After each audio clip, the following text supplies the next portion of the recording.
I was at a museum and with my wife, and it dawned on me, after seeing some work of Richard Prince's, that and I didn't really love the idea that you can take somebody else's art and rephotograph it and then call it your own. And we were walking out of the museums, and I said to my wife, I said, part of the reason why the regular Joe doesn't get art, it's too esoteric. It's too this, it's too that. And how could somebody, take somebody else's art and then, it becomes his own? And I was thinking, and what came to me was that we all create images in our minds. We create them instantaneously. And we all have the power to do that. It's just connecting dots in your brain.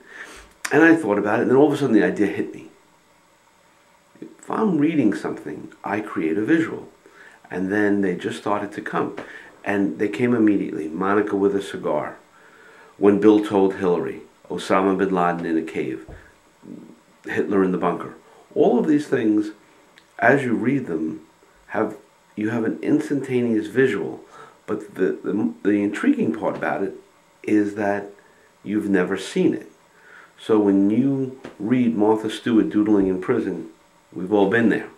O.J. fighting with Ron Goldman, we've seen that.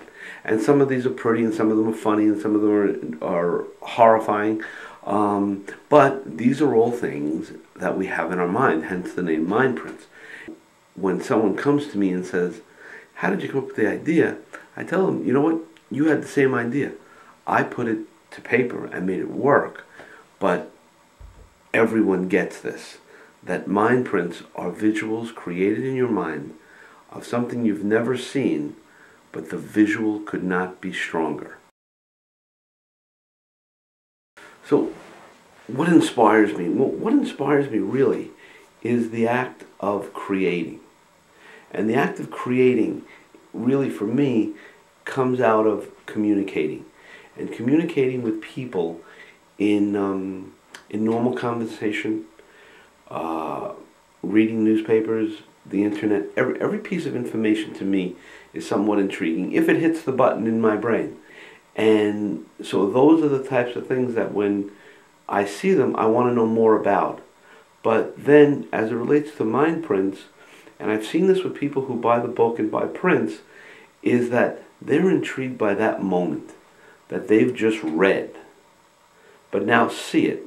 I've always seen it, but recognize that their mind created it. And that's a really intriguing space to be in, because now you're an artist yourself. Now I'm the one that came up with the idea, bully for me. But the fact is that we all create. And by creating, we inspire. So I'm inspiring you, you're inspiring me, and we deviate from that in maybe our interpretation of what that event was, whether it was Reagan and Gorbachev in Reykjavik. I mean, imagine the importance of Reagan saying no. Now you can argue, and that's what's wonderful, you can argue, was it right or wrong saying no to banning all nuclear weapons throughout Europe?